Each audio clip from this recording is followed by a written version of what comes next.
إن الحمد لله نحمده ونستعينه ونستغفره ونعوذ بالله من شرور أنفسنا ومن سيئات أعمالنا من يهده الله فلا مضل له ومن يضلل فلا هادي له أشهد أن لا إله إلا الله وحده لا شريك له وأشهد أن محمدا عبده ورسوله. Ikhwan fiddin, azakumullah. Yang kita akan bahas pada hari ini yaitu sebaik-baik amal adalah salat. Masalah ini penting, saya mengambil dari hadis Nabi sallallahu alaihi wasallam yang Nabi bersabda, dan ada dalam buku ini. Yang Nabi bersabda sallallahu alaihi wasallam, wa'lamu anna khaira a'malikum as-salah wa la yuhafid 'alal wudu'i illa mu'minun. Kata Nabi, ketahuilah sebaik-baik amal kalian adalah salat dan tidak menjaga wudu kecuali orang-orang yang beriman.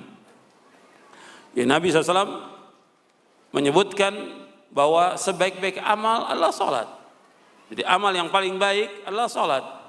Dan yang perlu kita ingat, ikhwan fillah, azakumullah, bahwa tujuan dari hidup kita, Allah menciptakan kita untuk ibadah kepada Allah. Wa ma khalaqtul jinna wal insa illa liya'budun. Tidak aku ciptakan jin dan manusia untuk beribadah padaku. Ma uridu minhum min rizqin wa ma uridu ayut'imun innallaha war-razzaqu dzul quwwatil matin. Allah berfirman dalam surah Az-Zariyat ayat 56 sampai 58. Wa ma khalaqtul jinna wal insa illa liya'budun. Tidak aku ciptakan jin dan manusia melainkan untuk beribadah kepadaku. Ma uridu minhum min rizqin wa ma uridu ayut'imun. Aku tidak minta rezeki dari mereka dan aku tidak minta kepada mereka untuk memberikan makan kepadaku. Innallaha war-razzaqu dzul quwwatil matin. Sesungguhnya Allah itu yang maha pemberi rezeki dan Allah itu yang maha kuat dan Allah itu maha kokoh. Jadi Allah menciptakan makhluk ini, Allah menciptakan kita untuk beribadah kepada Allah. Di antara ibadah kepada Allah yang pokok yang pertama adalah tauhid kepada Allah SWT, mengikhlaskan ibadah hanya kepada Allah. Kemudian setelah itu melaksanakan salat, baru yang lainnya. Ikhwan fillah, azakumullah. Setelah kita melaksanakan tauhid, ya laksanakan salat. Yang pokok pertama adalah tauhid kepada Allah SWT. Dan tidak boleh kita berbuat syirik, apakah syirkun akbar maupun syirkun asghar. Kita membahas tentang masalah salat ini karena fenomena yang ada, yang kita lihat, banyak sekali orang-orang yang mengaku Islam, KTP-nya Islam, nggak sholat. Dan ini banyak. Antum bisa saksikan sendiri di mana-mana. Apakah itu di pabrik-pabrik, di kantor-kantor, di sekolah-sekolah, di kampus-kampus, di pasar, di jalanan, dan tempat yang lainnya. Banyak sekali orang yang nggak sholat.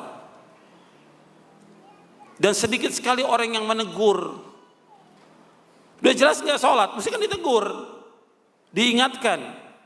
Termasuk konsekuensi kita sebagai seorang yang beriman, al-amru bil ma'ruf wan nahyu 'anil munkar, menyuruh yang ma'ruf, mencegah yang munkar. Mestinya kita ingatkan, mesti kita tegur, tapi kenyataan tidak. Ya, orang yang sholat tetap nggak sholat. Dari mulai dia kerja di pabrik itu sampai dia meninggal tetap nggak sholat. Nggak ada yang tegur, nggak ada yang ingatkan. Begitu juga yang di rumah-rumah masih ada sebagian juga yang nggak sholat. Di sekolah, di kampus, nggak ada yang ingatkan. Ini kewajiban kaum muslimin semuanya, kewajiban kita semuanya, dan kewajiban antum semuanya, yang laki maupun yang perempuan, untuk mengingatkan, nggak boleh dibiarkan. Bagaimana supaya mereka menegakkan sholat yang 5 waktu? Ini wajib yang merupakan fardu ain. Bagi laki-laki nggak bisa ditinggalkan. Dan kita akan ditanya oleh Allah pada kiamat tentang pimpinan kita. Sebagaimana sabda Nabi, kullukum ra'in wa kullukum mas'ulun ra'iyati wal amiru ra'in wal rajulu ra'in ala ahli baitihi wal mar'atu ra'iyatun ala baiti zawjiha wa waladihi wa fa kullukum ra'in wa kullukum mas'ulun an ra'iyatihi. Kata Rasulullah SAW, setiap kamu adalah pemimpin. Dan setiap kalian bertanggung jawab atas orang yang dipimpinnya. Seorang amir, seorang raja adalah pemimpin. Seorang suami pemimpin atas keluarganya. Dan istrinya pun pemimpin bagi rumah suami dan anaknya. Setiap kalian adalah pemimpin dan kamu sekalian akan diminta pertanggungjawabannya atas orang yang dipimpinnya. Hadis ini sahih riwayat Bukhari Muslim. Kita akan ditanya oleh Allah tentang istri kita dan anak kita. Ini lurus yang pertama kali. Kemudian kalau kita pimpinan, di rumah kita ada pembantu, kita akan ditanya juga kenapa pembantu itu nggak disuruh pakai jilbab, kenapa pembantu itu nggak disuruh sholat. Kita punya sopir, kenapa nggak suruh kita sholat? Akan ditanya oleh Allah, sebab dia di bawah pimpinan kita. Nah kita sebagai atasan di tempat kerja akan ditanya kalau kita punya anak bawahan, apakah itu 1, 5, 10, 100, suruh mereka untuk sholat. Kita akan ditanya oleh Allah nanti pada hari kiamat. Jadi bawahan kita suruh sholat. Sebab siapa lagi yang menyuruh dia sholat? Nggak ada yang menyuruh kecuali kita.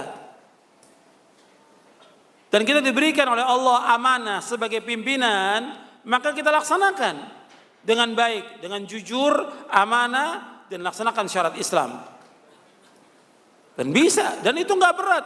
Menyuruh orang sholat, menyediakan fasilitas sholat, nggak berat. Bagi pimpinan-pimpinan perusahaan dia harus menyediakan fasilitas buat sholat. Wajib dia menyediakan itu. Bagi pimpinan-pimpinan di perusahaan-perusahaan dia wajib menyediakan fasilitas buat sholat. Dia harus sediakan masjid atau musola untuk orang sholat 5 waktu. Wajib disediakan. Bagaimana dia mau sholat kalau nggak disediakan? Jadi orang-orang muslim ini nggak boleh diam. Dan dia harus berusaha untuk membuat masjid yang besar untuk bisa menampung orang-orang yang sholat di pabrik itu. Yang kerja 5.000 orang. Yang jelas yang terbanyak muslim atau kafir? Muslim. Ya sediakan yang pantas tempat sholatnya. Masa ukuran sholat yang ukuran 100 orang? Gak masuk akal.